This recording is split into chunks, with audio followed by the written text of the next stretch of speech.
Hey y'all, welcome to Soccer for Us. This is Bart, and on this episode we are talking about the United States being the champions of Concacaf, the elitist of elite teams in this region, and by far and away the best nation playing soccer in North America, Central America, and the Caribbean. To talk about the wonderful successes of U.S. soccer this summer, I'm going to bring on my good friend Caleb Cook. Caleb, how does it feel to know that the best soccer in the entire Western Hemisphere is played here in the United States? I mean, it feels good. You know what I mean? Like, I think we've all known it for a while, but to put the stamp on it and then just kind of, it also feels good to just rub a little dirt in Canada's faces. You know what I mean? Like they were riding high, winning the World Cup qualifying window or process for the men's side, thinking they were hot stuff. It's just what the U-20s did and the women have done to kind of shut them up a little bit feels pretty good if you're a U.S. fan. Yeah, for those of you at home not keeping track, since last summer, the United States has won every single tournament that Concacaf has hosted. The Nations League, the Gold Cup, the U-20 women, the U-17 women, the U-20 men, and now the Women's Championship. And the U-17 men coming up later this year the trend is just going to continue, right? Like that's what's going to happen. It is an unprecedented run of dominance that not even Mexico has ever experienced because, of course, their women's team has been not great. It was capped off this summer by what I would say a weirdly convincing win by the U.S. women, despite not looking great for most of the tournament, but still finding a way to win their 8 millionth CONCACAF Women's Championship. It's actually their 9th, but a team that hasn't conceded since 2010. And it's so impressive. You could talk about the strength and whatever of CONCACAF because U-20 men and their tournament only conceded twice, the luckiest of goals that have ever been scored when Canada somehow found the back of the net in that match. But this tournament, the women's tournament and the U-20 tournaments, these tournaments have shown that at the end of the day, we've got some pretty good soccer players, and neither of those squads were first choice for either tournament. Yeah, I think that's the cool thing is the depth that's being created right now from the senior team down.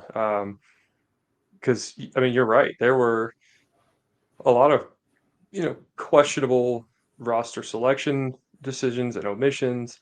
You could argue that this player could have been stronger. There's a lot of few injuries with the women. There's some maternity stuff with the women. So, you still go in there, you get it done. Was it the 5-0 type drubbing that you're used to seeing? No. But, it wasn't like there was no doubt, but I felt confident the whole time that they were going to get it done. There's just too much talent. It's almost like if they lose, Blacko messed it up. Not, you know what I mean? Yeah. That's how I look at it. Like that's how good they are. I saw a stat that said that in World Cup and Olympic qualifying, the U.S. women are 61-1, and the only loss coming in, I think it was 2011. Yeah, that was insane. That was a loss to Mexico in, I want to say, the semifinals of that World Cup qualification tournament. This is the crazy part, right? In 2010-11, that cycle, the U.S. women had to actually qualify through the interconfederational playoff to even make the 2011 Women's World Cup. Still made the final of that tournament.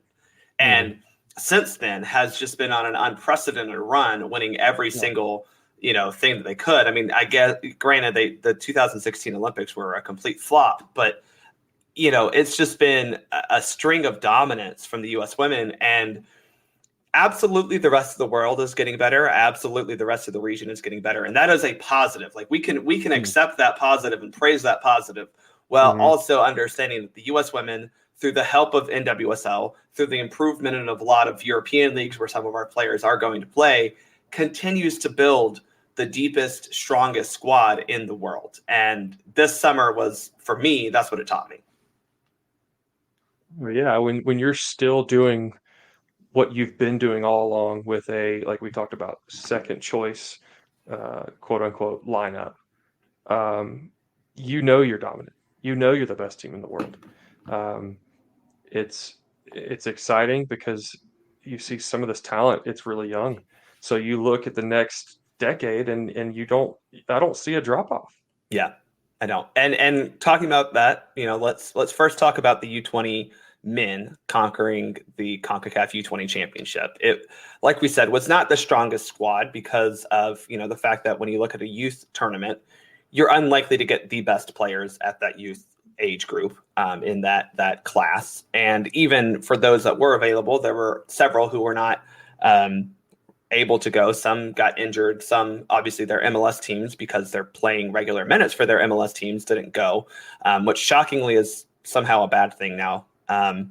But it was a pretty convincing tournament the entire time. I mean, I think we had legitimate, I don't want to say concerns, but like questions, eyebrows raised after that Canada draw 2-2. But, you had a 10-0 win over St. Kitts and Nevis. You had a 2-2 draw with Canada. And then, from there, it just became a steamroll effect. Once there was a little bitty hiccup with Canada, there was no doubt. Yeah. I mean, it like you said, steamroll is a great way to put it. There was no doubt. And then the cool thing was the fact that it was being done home and away. You know what I mean? Right. Like going down to Honduras and doing what we did was just super cool to see. I tweeted the days of the mindset of, win at home, draw away. Like that's fine and dandy, and I think that still has some sort of merit, but it's not the mindset anymore. Like these kids, and that's what these youth tournaments can achieve for these kids. That's what I'm saying. Like these kids, they're doing it now, so why would they change their mindset as they get older? That's over. There's so much talent right now, and there's so much confidence. That's the cool thing is, there's no reserved type of play or strategy or anything. It's like, hey, we're gonna go dominate them, and then the actual belief for the coaches and the players to do it, and then to go do it. Right. It's been really cool to see. So I think the biggest thing from this U20 tournament was that this now became the Olympic qualifying for 2024. CONCACAF in the past had hosted its own tournament to decide Olympic qualifying. Obviously, COVID has kind of condensed a lot of time frames, so they kind of moved to just making this U20 tournament the qualification for the Olympics. And I do think that benefited the U.S. because we have been historically much better at the U20 level and the U17 level than at the U23 level, where, especially at the U23 level, as we saw last summer, that, our best players at that age group are playing abroad. And even the second tier are vital components to their club team, so they're definitely not getting released. So this U20 format helped us a lot. But, it was winning the tournament was satisfying, right? Like, okay, we won. But I think that semifinal win, in emphatic fashion over Honduras in Honduras, was much more satisfying than any other win we've had at a summer tournament that I can remember. It felt at least in recent memory. Going. Yeah. Oh yeah. You just kept expecting him to score. It wasn't like, oh man, we're playing really well. Yeah. No, we are destroying them. Yeah.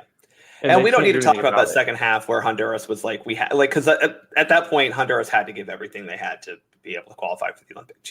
We were fine. We were playing at that point. Like, yeah. Almost, it was cruise control at that point. Yeah. But that first half. It was, that's what I'm talking about. Like the domination and the mindset to do it. Yeah. I feel like sometimes the senior team is like, we're going to go down there, we're going to dominate. But then you go down there and for the first 10, 15 minutes, it's like, okay, there's some domination. Like we're playing really, really well. And then one little thing happens and then they crawl back into their shell, and then it's reserved play from there on. And you didn't see that. It was dominate, enforce our will. We're playing our game.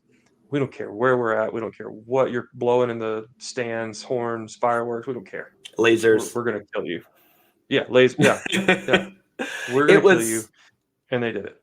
it was a good I think the biggest takeaway in general, I think one was your mindset. I liked that, but I think the biggest takeaway for me was how well these players played in a system that at least is being seen from top to bottom for both men's and women's, because we'll talk about that a little bit on the women's side. I don't think it was executed the same way, but there is a reliance on possession, passing to create attacks, and finding players who both with their feet who can create something, or finding good passes to players in space to create even more. And it just was such a beautiful way to not only just win a soccer game in that particular moment, but the whole tournament was really good soccer. And you could see it even from the beginning, right? Like, it was trying to happen, but obviously with these U-20 teams, you've got a bunch of young kids, obviously many of them who have never played with each other.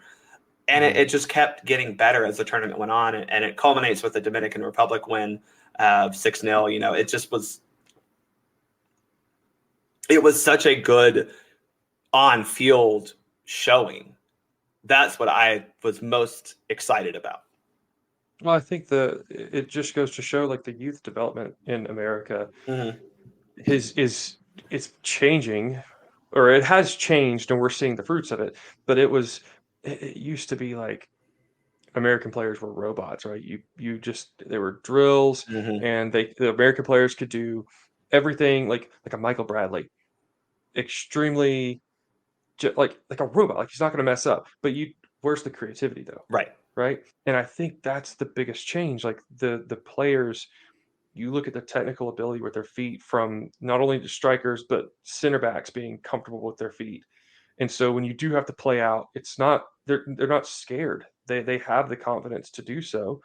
And I think that's like the biggest thing that we're seeing now, and what we're seeing come through the youth ranks, is that confidence to play with their feet and not be afraid of pressure. Like, come on, that's fine. Yeah, press.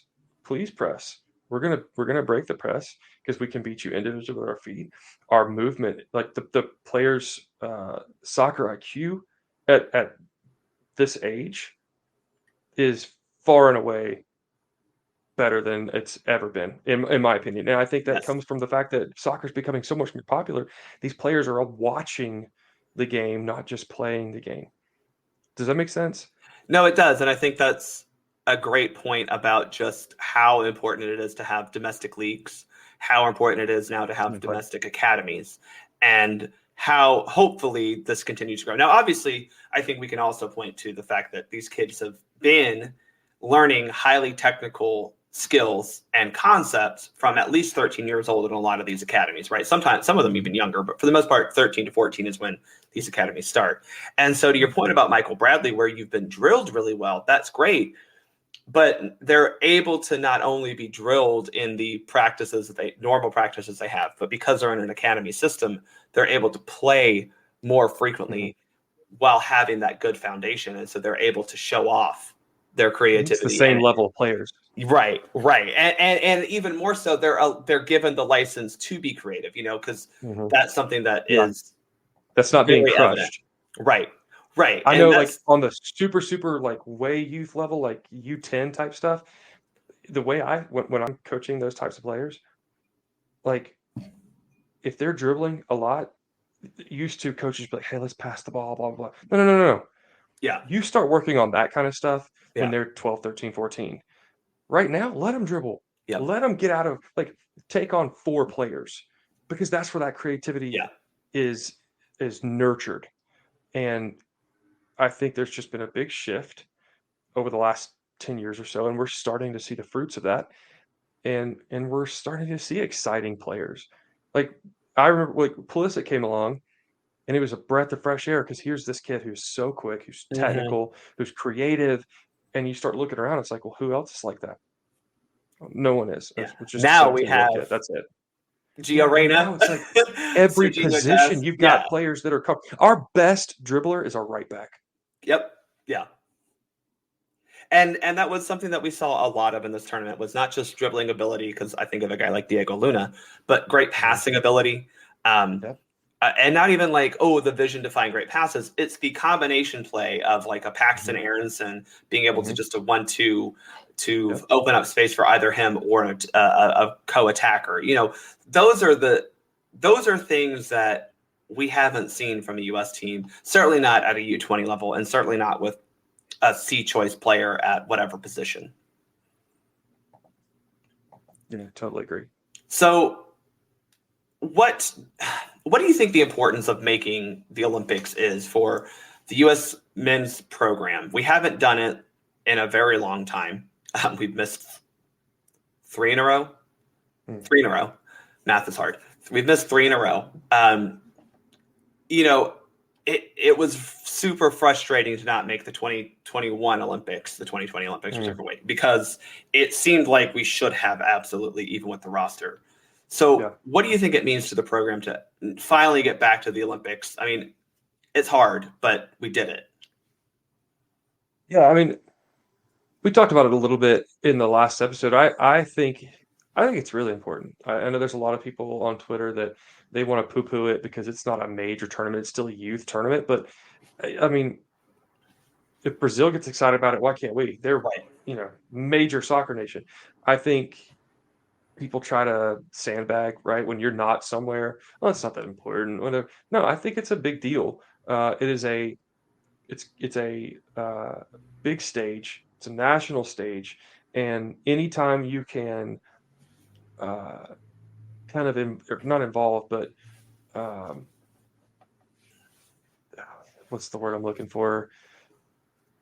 Entice the casual fan, or you know what I'm trying to say? Like, they're not paying attention to the qualification stages. They don't even realize they don't realize they're even playing. Yeah. Right. Like, a lot of these are being streamed on YouTube. Like, you're only going to see it if you're actually actively trying to watch it. But the Olympics are going to be national broadcast, big stage. Casual fans are turned on. The more fans there are, the more money that's in these programs, the bigger things become. Like, it's just a snowball effect of positivity. Right. That's the only way I can say it. So for people that don't care, don't watch. I don't care, but don't talk about it. Like, you don't get cool points for not caring about the Olympics.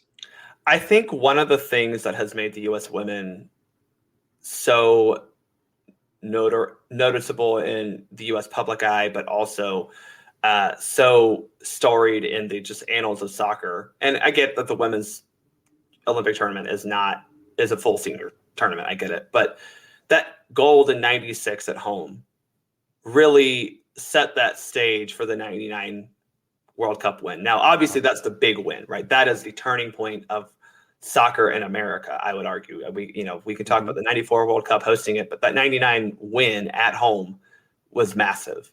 And to then follow it up with 3 more gold medals after that, is impressive. And it just adds to it. I'm not saying that we're going to go win a gold medal, but for people to be able to identify U.S. men's soccer during the Olympics, which is a sporting event that Americans consume so much of. I mean, I forget who published it, but NBC's coverage of the Olympics is not closely rivaled by any other country in the world. Like, we eat up Olympic content. So this just gives another opportunity for soccer and men's soccer and players who these people can be familiar with, gives it an opportunity to be on TV. Now, that said, and this is my very stern point, that doesn't mean it's always the best way for kids to develop, or especially at that U-20 level, it's not the best competition. Let's just be real honest, right?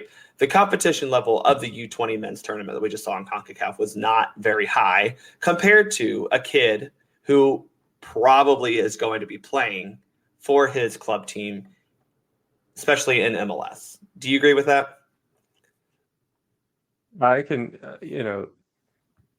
it's not, and we talked about this in the last episode. It's not something that's developmentally important to the skills of the players and like how, you know what I mean? Like Right. that's why I look at it as growth of the sport versus growth of the player. Right. That's how I That's distinguish and a differentiate. Like, great, yes. right.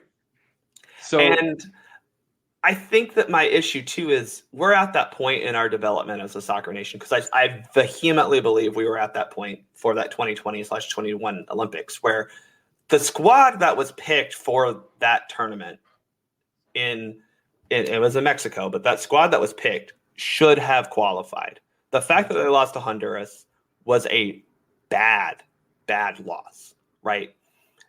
It should not have happened. We were good enough to qualify. We were probably good enough to qualify in 2016.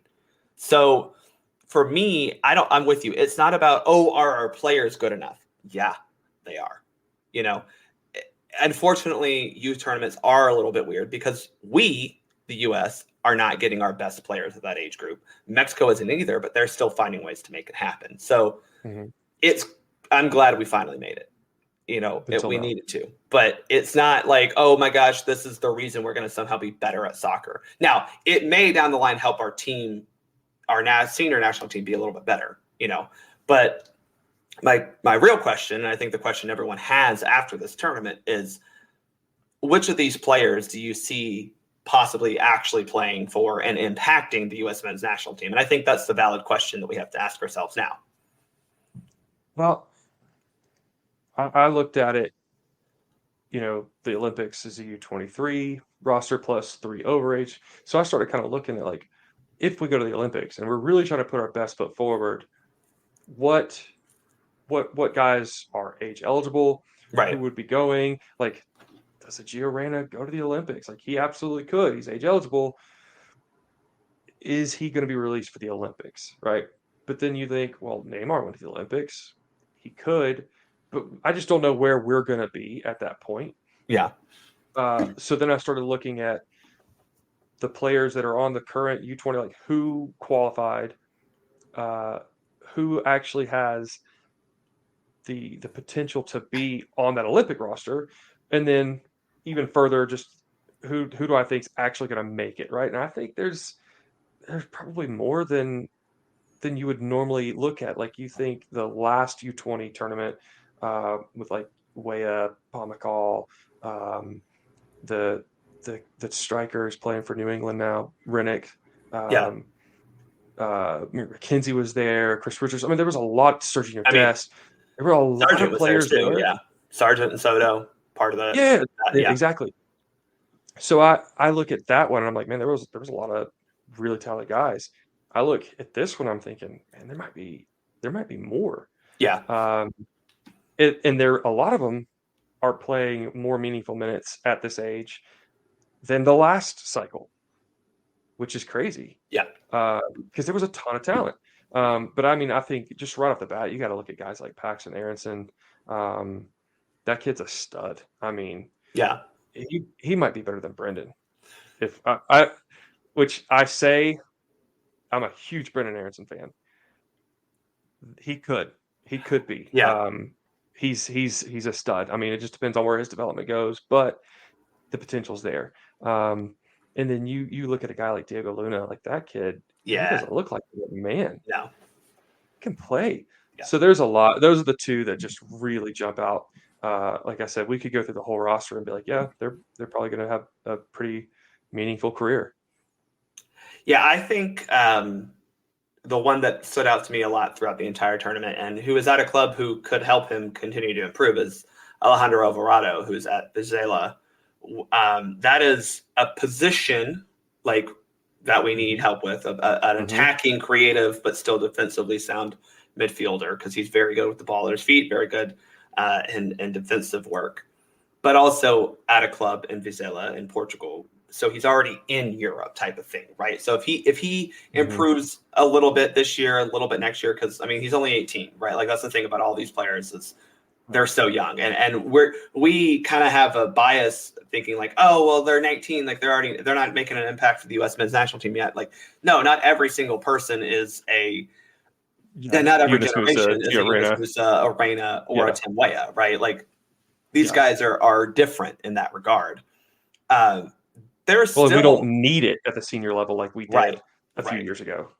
Right. So we had to completely overhaul everything back in 2018. So it was different. It's okay that these players aren't being talked about for 2022 World Cup. That's fine.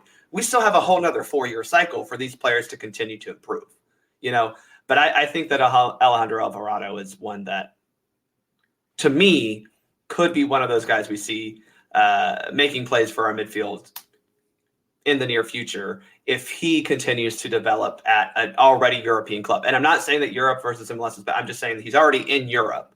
He's already in a top 6 league, right? Portugal's league is pretty good. So the connections for him are already there, right? It's easier for him to go from Vizela to even a Porto or a Sporting in Portugal, or maybe he does really well and he goes to a La Liga club or somewhere like that, right? Like, so the trajectory for him is really nice. But then you look at Paxton Aronson, who already has a roadmap, right? Go to Salzburg and follow brothers' footsteps, right? Continue to do well there, and then see if you can get a move up. And so to me, that's the great thing that a lot of these players have is a proven pathway to get better.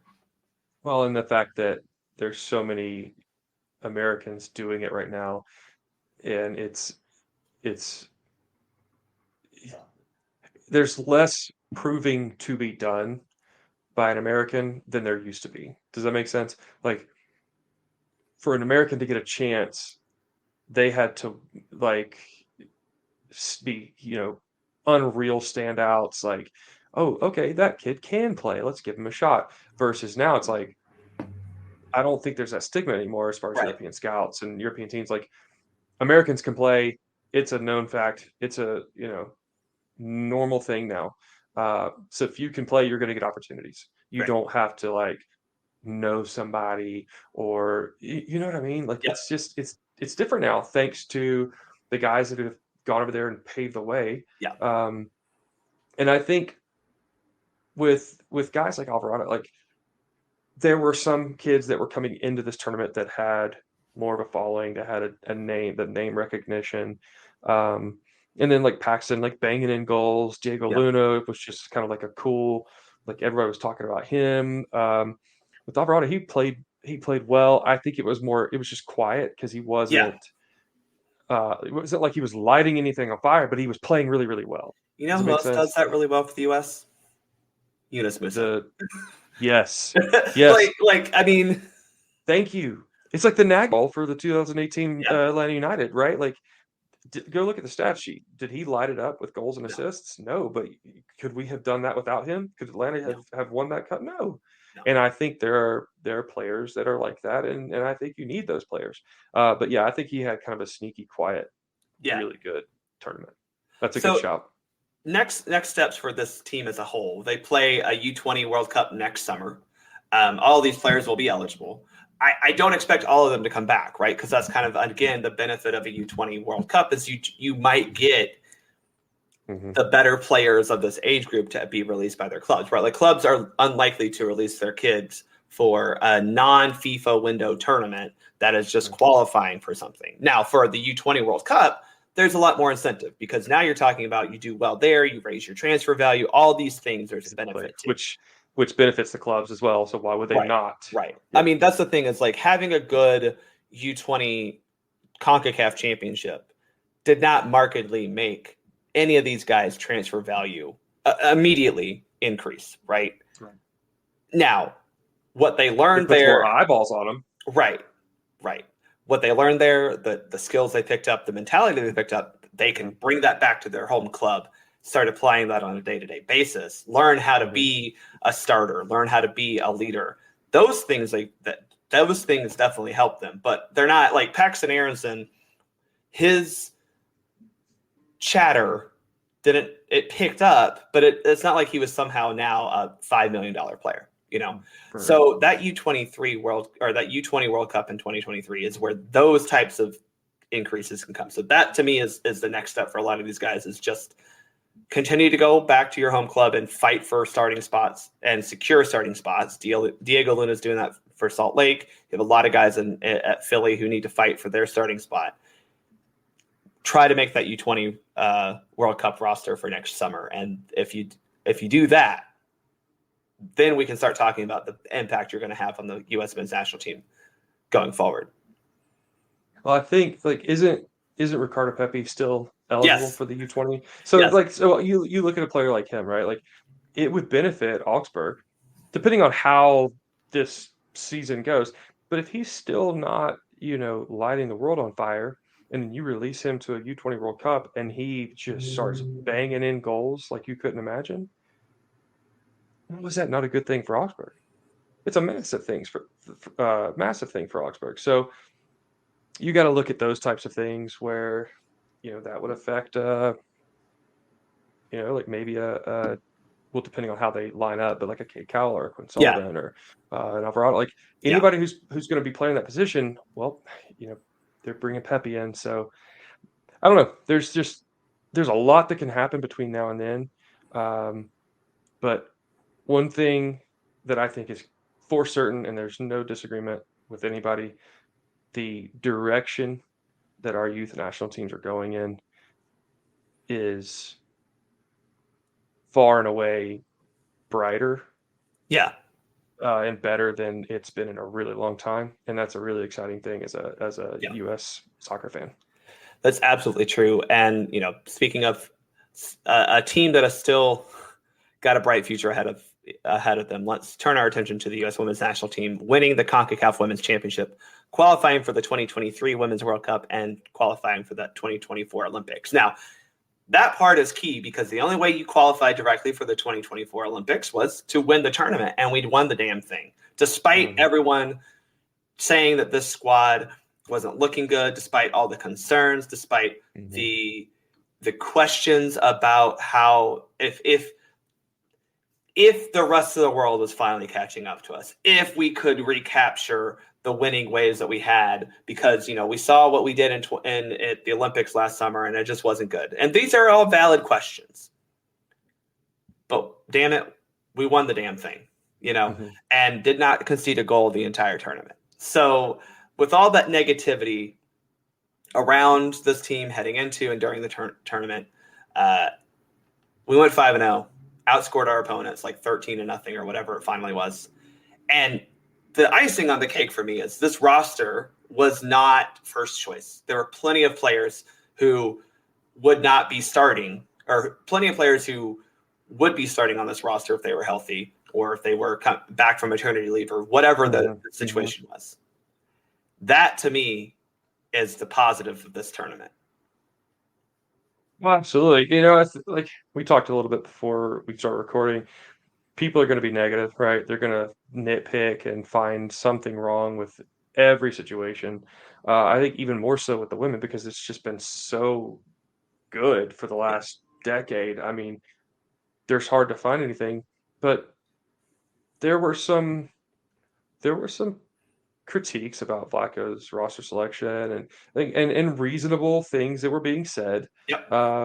But like you said, I mean, the ladies went out there, they did their thing. There were a few that kind of stepped up into some spots that, you talked about maternity leave, injuries. You look at, Crystal Dunn, Julie Ertz, major parts that I think still have major parts and roles to play, but because they're not available at the moment, you had Emily Fox and Annie Sullivan step up, and they had big tournaments. Yeah. That's, next man up, right? There's no other team in the world that can go as deep as the U.S. Women's National Team. Right? Starter goes down, cool. Backup's just as good. They go down, cool. We got some young kid who's a stud. Like it's almost ridiculous. It's the thing that I think when I'm watching a lot of. So, the USWNT Twitter has been a little toxic. We're going to throw that word out there during this tournament, because there's just been this like, oh, well, how are we going to deal with X player from this team? How are we going to deal with this player from this team? Or, oh my gosh, this team looks really good. Listen, the state of women's soccer globally is improving, but at the end of the day, there's only a handful of countries, and I mean a handful of countries, that have the depth of quality players that the United States has. And we're the only one who has the best quality depth. But like we're talking about teams like Germany, who pretty good depth. France, even though they haven't produced at that international level, really deep. England showing that they have depth with, you know, the players that they can bring on and the quality players. You know, you still cannot ever discount that. Even Canada's depth is not as, their quality is not as deep as ours, you know, and they did really well last summer to win the Olympics. They did really well to, you know, come to the final and make the final against US, but I don't think they ever really had a chance at winning this game. And to me, that's still starting Christine Sinclair, and she's 80 years old. She still scores too. I know. It's like I don't get it. I genuinely do not understand how Christine Sinclair still plays soccer. Crazy. It's super effective and still it's insane. She's amazing. She's going to be a center back next summer. They just keep moving. They just keep moving her back. No, she's a stud. I mean, we could go through the roster, but like, I mean, I think the biggest misses were, you know, yes, Alex Morgan is a legendary U.S. women's national team player, but you're missing Katarina Macario, right? Yeah. The legit question of who would have started, I think that is, I mean, I don't know. I personally like Macario better than Morgan, but like they're both in that level of like top level player. You know, you don't have a Kristen Press on this roster, who I'm not saying she necessarily starts for sure over Smith and Pugh, but like her coming off of the bench even would be great, or her being able to start as a rotation piece is insane. You know, you're missing, you said Julie Ertz in the midfield. That's a huge piece of the U.S.'s success that is gone. Crystal Dunn, maybe, you know, maybe she's not your starting left back anymore because Emily Fox was really good. I don't know how that looks, but like the fact that we only had one true left back, we had to use Emily Sonnet as our left back backup. That's a key piece, you know. And then you look at the central defense, where I'm not saying Becky Sauerbrunn isn't, again, a fantastic U.S. women's national team player, but you were missing Abby Dahlkemper, who started next to Sauerbrunn in these in the 2019 World Cup and the Olympics. You had Tiana Davidson out, who has been a rotational starter for the women's team. Like those are two center backs that you're missing, and you still managed to win. You know, and that's, to me, insane that we were able to still win without having top choice players up and down the field. And Germa played a ton of minutes, and she's the biggest positive on the roster. Like to me, that's the biggest positive from this tournament, other than like winning, right? You got legitimate competitive minutes for a promising young center back in Naomi Girma, who played well. I mean, she handled, for as much as people were complaining about how, Jamaica's got this great attack and Bunny Shaw this and that. No sweat for Naomi Girma. No sweat. Handle it. You had Alana Cook, who I think will be the starting center back going forward, being able to play a lot of minutes and command that back line. And to me, cement herself as that starter. And it might be next to Dahlkemper, which gives me just amazing thoughts because the passing ability of those two are insane. But then you also had in goal, Casey Murphy start a semifinal. Vlatko started her in the semifinal. And this is one thing I will credit Vlatko for. He said he learned last summer that you have to have a backup goalkeeper ready to go. And that's been something that, to me, was a critique that I will have legitimately of the past coach, where Jill Ellis kind of just rode with the number one goalkeeper, and that was it. So getting Casey Murphy legitimate minutes in tournament play, more minutes than Nair even had, is a very huge plus as well. It's huge. I think Vlatko's learned a lot from, I think, specifically the Ertz injury, and then just struggling to find, okay, how do we fix this situation? I think he's kind of taken that situation and applied it to the entire roster and every position, and saying, okay, let's not just take for granted that we have a bona fide, legitimate, world-class starter at every position. Something could happen at any moment. So let's find our depth pieces. And I think that's what he's really set out to do, and I got to give him credit for it. Even though there's still a few players that I would have, really liked him to kind of, turn over a leaf Yeah. and let's check there. We mentioned Jalen Howell not in the last podcast, Yeah. but that we're talking one or two players. But overall, I think he's done a pretty good job there. Like I said, I got to give him credit. And we saw, like you said, we saw a lot of those players play some meaningful minutes, and they got it done. And it gives you some answers. Yeah, it does. I think the hope is you have a fully, I mean, obviously this will never happen, but you have a fully healthy pool of players to choose from come summer 2023. And these players, the 23 who played in this tournament, I would say most of them are probably going to be on that roster no matter what. But the rest of the ones who aren't necessarily locks prove that they might deserve a chance, or that if Vlatko doesn't have his first choice or second choice option, they're an option. And overall, I just thought that this was a good tournament it was a good tournament to see, as you said, what does our non-first choice player look like? What can we get out of them, and can we rely on them? And for the most part, it was a yes. Mm-hmm. Yeah, now 100% agree. Was this the most dominant performance we've ever seen from the U.S. women's national team? No, it wasn't. And I'm going to preface this by saying, but it shouldn't have been. Right. It shouldn't have been. We just talked about it. We didn't bring the most dominant lineup.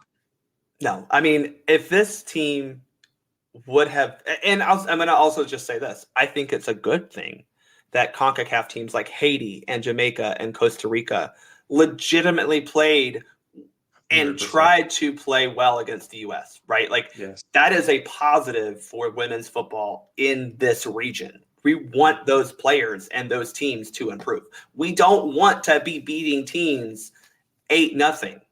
We want these teams to have gaining nothing from that. Right. So I think each game we got something of value learned from them. Haiti had Duvernay was a fantastically quick and gifted player. That's a great test. Jamaica had I think I was actually most surprised by how poorly Jamaica played us. There was so much space between their back line that it was it was so easy for Pugh and Smith to get through. But you still learn something from a team that was able to execute a plan. It was a bad plan. But they executed a plan. And then you had a New Mexico team that, was fighting for their lives in their home country in front of a home crowd. And you still managed to get a 1-0 win despite, I don't think it was as bad as some people thought it was. I don't think we were ever in danger of losing that game. But, it was one of those, this game is not important to us because we've already qualified. We're basically already a first place team. And you still got to win over a team that was fighting for its life. You lean on the gas pedal a little bit more, even though you're still not flooring it, right? Yeah. You did what you had to do, and you got it done. Like you said, it wasn't like we needed to throw all the starters, best game plan in the world, this is much that wasn't the situation. Yeah. So people can take from it what they want, but and to be honest, this is a legitimate critique I do have of Vlatko. I think he rotated a little too much from game to game. I get why, but it was a little too much, and it wasn't well. I'm sure it was planned, but it wasn't well executed in the rotation, because there were sometimes it was why'd you rotate both of these players? Or, why'd you rotate both your fullbacks? Why'd you rotate both your some of that stuff is man, you didn't need to do that. But that Mexico game especially is the one where I'm it wasn't a fully rotated lineup. It was a pretty good lineup, but it wasn't by any stretch we got to go win this game type of lineup, Well, I think you also have to look at the fact that, we say this all the time. Soccer's not played on paper. Sometimes it doesn't go your way. And there were a lot of opportunities and things just, an inch here, an inch there. It's a different scoreline.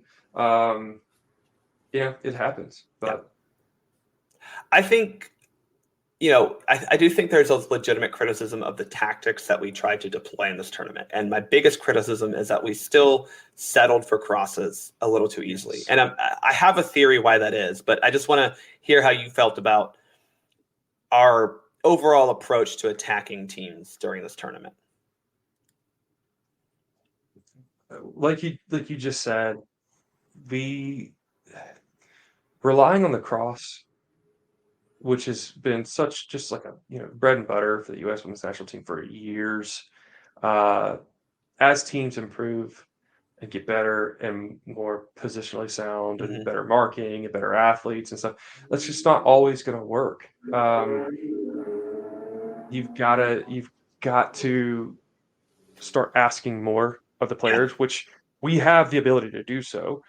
Do we have the coach that can put it in place and require that from the players? And I think so. That's the frustrating part for me is Vlatko's NWSL teams were much more progressive. Anyway, yeah. But we haven't seen it yet because it's like you go back to the Olympics, this past Olympics. Yeah. It was a tactics nightmare. Yeah, it was. I woke up at 4:00 in the morning for what? Over and over and over. To watch Sweden do well. It's just, it was like, okay, this isn't working. Let's change it up. Yeah. Why are we changing it up? Why are we doing the same thing? And this is where over and over.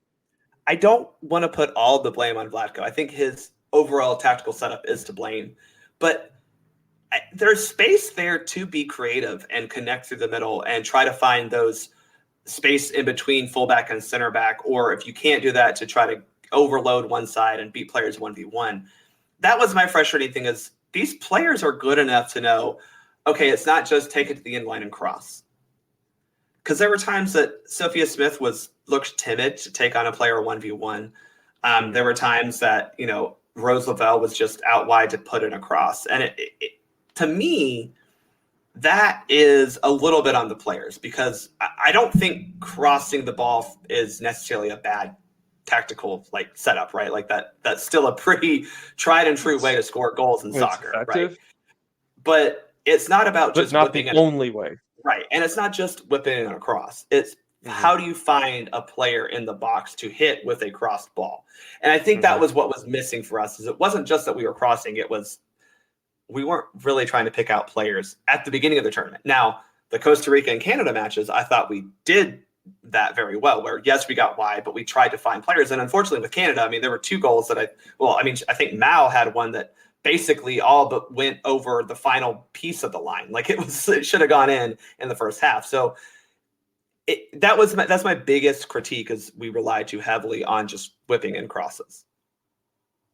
I think the personnel lends itself to play a lot like Man City. Like, why in the world can we not, if we're going to get down the wings, get to the end line, and then cut those balls back to the top, having Lavelle, Horan, Sam Mewis when she's healthy, Katarina Macario hanging back. There's another one that we haven't really talked about in the midfield, by the way, is Sam Mewis sorry. That's I don't forget her, but it's just we have so much talent. Yeah. We could absolutely play that way, yet it's still get down the wing and then just put in a head-high cross right across the face of the goal. Yeah. So no, you're in the position to either cut that back, beat your defender 1v1 and take the line, which we saw. I will say Midge Purse did that a few times. Yeah. Pugh did it a couple times inverted on the left side. But it's still we're settling for hoping that the defense is going to play a higher line so we can run in behind. And then if they don't, get to the inline and cross. Yeah. It's you got to have more than those two ways of doing things. And I just, like you said, I think Vlatko can do it. We've just not quite seen it yet. This is my theory as to why we haven't been able to really do that, or why we didn't do that this tournament. And it goes back to this issue that we've had a lot with the U.S. women's national team since coming back from the pandemic, which I get altered a lot of things. But let's just be real honest. The quality of opponent that the U.S. has played in friendlies is not very good, right? It's been, I think the average has been 19 in the world. And that was because Australia kind of inflated that. Colombia, although they're good in CONMEBOL, they're not a true test. They're a pretty good team. They're well organized. They've got good players, but like not the same. Playing Uzbekistan, even playing South Korea, who managed to tie us one game, but we ended up blowing the doors off them the next one. Mm-hmm. I think those games don't pressure test the variables of an attack, because it's really hard to tell a team, no, don't do the thing that continually works. Because even when we were doing combination play in the middle, because I remember watching the non-goal that I think it was Kristen Press scored against Mexico in the lead-up friendlies to last summer's World Olympics, where we had this beautiful connection in and out through the middle, out wide, coming back in, that Kristen Press finally scored and was blown for offside erroneously. It can be done. But the problem, I think, is that it's too easy to give it to Mal or Sophia or give it to a fast winger and say, hey, go get to the end line, cross the ball in, and Alex Morgan or someone will get on to the end of it and it'll be a goal. You know what I'm saying? Like, it's almost like reinforced the wrong thing, because when you do play those really weak teams, you can just do that over and over and over and over and over again. So why would you stop? Yeah. There's no patience in the build-up when there are better teams, when they're better you don't organized. need patience. Right, exactly. You just don't need it. Why I would rather stop scheduling games versus Uzbekistan and let's just have a blue versus white game and have your first team versus your second team, because I guarantee you it would probably be 10 times better of a game. It's I think back to the 2021 She Believes Cup, where I think people started questioning if Vlatko was really the guy to lead us, because we didn't look great against Canada and Brazil, ended up blowing the doors off of Argentina. We tied Canada, beat Brazil, beat Argentina, whatever. But Brazil and Argentina are much closer to our level of play. And legitimately, the issue we've had scheduling friendlies, especially since COVID, is the European teams do that, because credit to UEFA for doing this. They do both Euro qualification and World Cup qualification in an actual qualification group format. The US doesn't do that. Even if we were playing Haiti and Jamaica in qualifying games, that would be more meaningful than just playing Colombia or Argentina in a one-off friendly, right? So it's been legitimately difficult to find quality opponents when you're not able to schedule the top 16 teams in Europe. I get that. Even Czech Republic,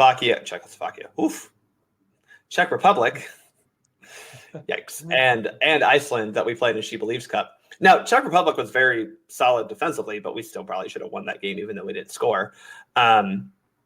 Those teams are good, but they're not they're not the top level of European teams. We just haven't been able to play them because they've been busy with qualification for the tournaments that they have coming up. So that is a legitimate thing, but and also we tried to schedule Japan. They backed out. That's why we got Uzbekistan. So I would like to see U.S. soccer schedule better opponents. I mean, the Australia friendlies in Australia last November, that was great. Yeah. And honestly, I couldn't care less if they play. I say that. I know that you, probably the people listening to this, we're not the norm as far as viewership, right? Right. I would be happy watching the U.S. women's national team play the same team 17 times in a row. I don't care. I just want to watch them play. Right. So I understand that they want to vary it up, but it's just find some good competition and just let us play them. The other issue for me is that we're scheduling a lot of these teams to double friendlies. So you look at it and it's just okay, we didn't really learn anything from the first 9-0 game. So what are we going to learn from the second 9-0 game? Exactly. The only thing I can think of that was actually beneficial was that Korea game where we tied them 0-0 the first game. And then the second one, we again beat them pretty handily. So, we have conceded 2 total goals since the Olympics, and we haven't necessarily been playing world beaters. So it's not like we're holding France or Spain or even Austria scoreless. It's just not a test. And I think that is a valid criticism of this program at this point in time. They definitely need to schedule better opponents in friendlies. I also understand if you're not then play your second choice players. Stop playing starters. What good is it? Why? Yeah. Like, oh, Kelly O'Hara had 3 assists and had some beautiful crosses whipped in. Alex Morgan scored 2 goals. Like, what are you learning from that? I want to talk about Kelly O'Hara and Becky Sauerbrunn right now because I think you bring up a great point. Look, I love Kelly, hometown girl, love her. Very proud of the way Becky Sauerbrunn is represented, but like they're a little past it when it comes to the international level, right? You could kind of tell that they didn't have the speed to fully play at this level. Now we did fine with them. Like I'm not saying that they need to be put out to pasture, but the problem is they're not getting truly tested when you're playing Uzbekistan. You don't see, oh, Becky looks a little slow. Oh, she's not quite quick enough to keep up with this attacker. Or, Kelly, when she doesn't come up against a defender who's just going to run at her also, not really that great. You don't see these things in these lower level matches, right? Because there's no test. There's no test. Right. And I'm not saying they were bad this tournament. They weren't. But of course not. You know what I'm saying? But we don't know. We don't know. Like what? I mean, are we going to find out in the World Cup? Yeah. I don't want to find out in exactly. Oh, Sydney next summer. She's just not fast enough. Yeah. And we found out in a meaningful game. No, I don't want to find that out in a meaningful game. Yeah. So I'm with you. I'm with you. I think, if you're going to play those just cupcakes, play your second team. Yeah. Full second team. There are other good pointless. There are other good women. I mean, the problem here too is like we just scheduled Nigeria, right, to para friendlies. Nigeria is the highest ranked team in Africa. Mm-hmm. They're still in the 30s. Mm-hmm. And it's just such a massive gap that we're probably going to see a couple 5-0 wins, learn nothing about this team. Right. And I mean this sincerely, it's hard for Vlatko to even be like super critical of Tate, because what pressure does Nigeria put on us? What pressure did Uzbekistan put on us to analyze? No, I know. The last thing I want to talk about with Vlatko is his subs in the final. Now, he did not sub until like the 85th minute. Super late. It was a little too late. I understood. Here's my thing, and this is where I understood when Berhalter didn't sub too much against Canada, right? Was at some point you have to go, okay, the game is going the way we want it to go. Mm-hmm. So we don't need to make wholesale changes. But at some point you have to go, okay, but who do we need to replace so that we can continue the level we're at? And that was my thing with him waiting so long. Is I'm not saying like none of the players out there played poorly, despite what Kaylin Kyle wants to say about Sofia Huerta defending Prince. It was one of those where you probably just needed to replace Labella Horan with a Sanchez or Mewis to just give us fresh legs to continue that pressure. To maybe replace Huerta with Kelly O'Hara to just give us fresh legs on the right side.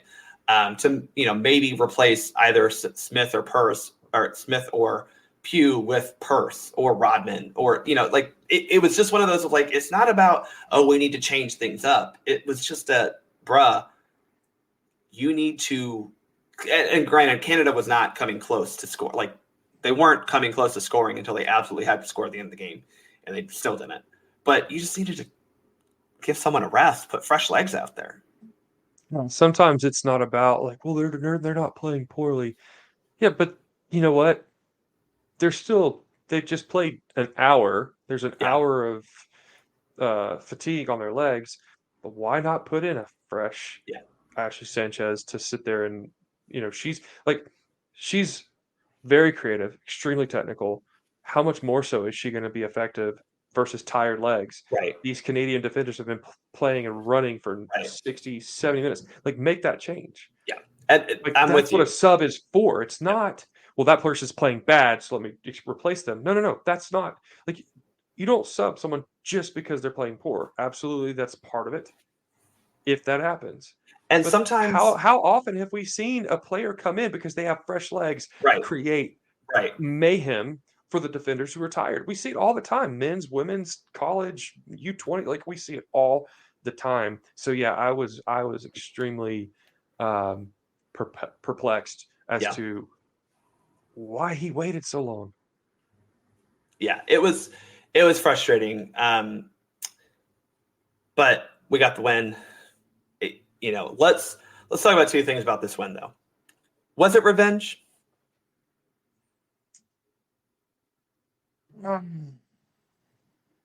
I think if a player is like, no, it's not revenge, I think there's a little bit of thought as far as the Olympics and what happened and Yeah. Canada getting gold and Yeah. like there's no way that's not part of your mindset. That's motivating. It has to be. It has to be. But is it the single most like, oh, we're going out there to kill them and it's just all about revenge on Canada? No, I don't think Canada is that important to the U.S. women because they are so Yikes. Oh, dominant. shots fired. You know what I mean? it. Like, Yeah. you have to matter. You have to be important to matter. And I don't they're think gold the medalists. U.S. What are you talking about? They're important. Yeah, this time, I don't think the U.S. looks at Canada as a measuring stick. Like the U.S. Men's and Mexico, sure, Yeah, there would have been some massive because there has, they have been that thorn in the side. They have actually been extremely competitive.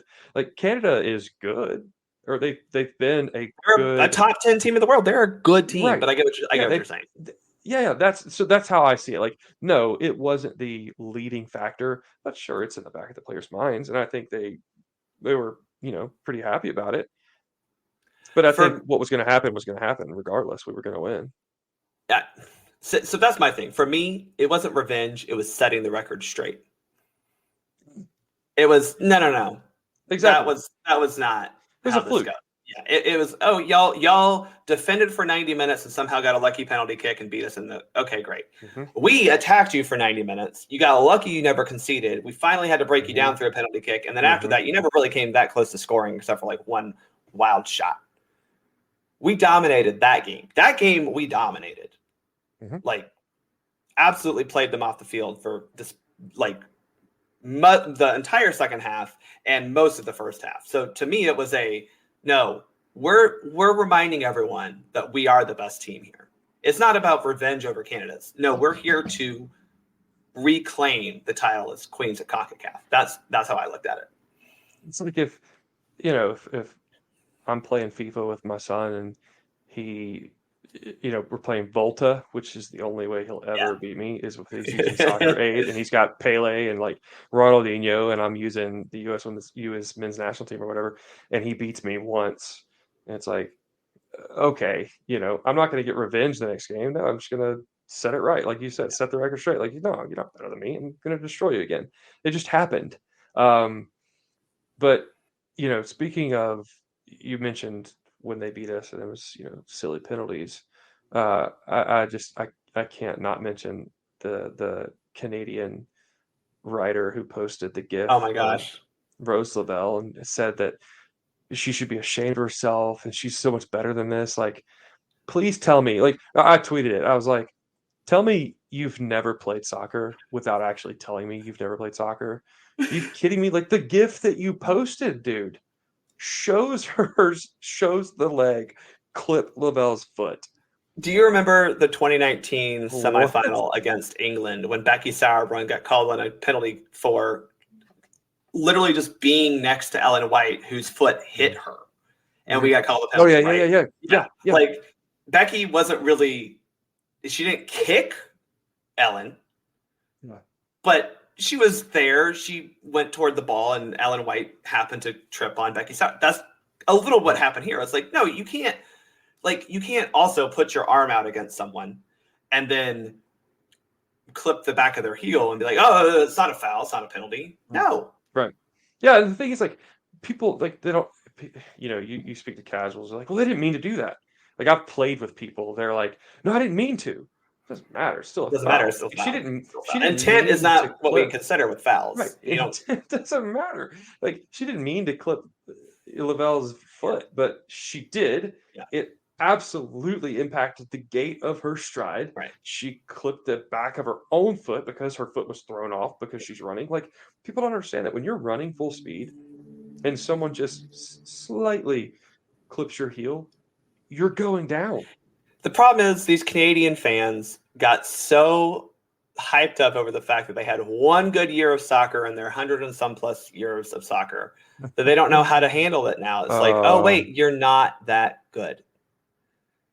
You're Come not on, that Bart. good. Let him enjoy it. Let him They enjoyed a enjoy whole it. year. Congratulations. You had 2021. You had a good, you won gold for the women. Your men's team somehow finished top of Concacaf in qualifying because I don't know, overperformed every single XG metric possible, even though you didn't really play good soccer.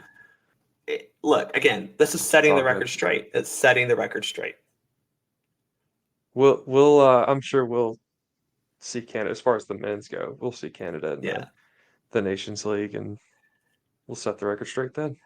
We've got a lot more soccer coming out, but it has been a jam-packed soccer summer. I do want to remind everyone the U-20 Women's World Cup comes up in August. We have a very tasty lineup of Ghana, Netherlands, and Japan. That is a fantastic group. So make sure to watch them. Hopefully we'll talk to you all before then. Caleb, thanks for joining me. Where can they follow you? J. Caleb Cook 1 and USMNT Corner on the Twitters. All right. Well, don't forget to follow us at Soccer for Us Pod, and make sure you subscribe to Soccer Down Here so you get all the content that is coming out. And also, if you want to support the podcast, go to buymeacoffee.com/soccerforuspod. Thanks to everyone for listening. I'm Bart. I'm out.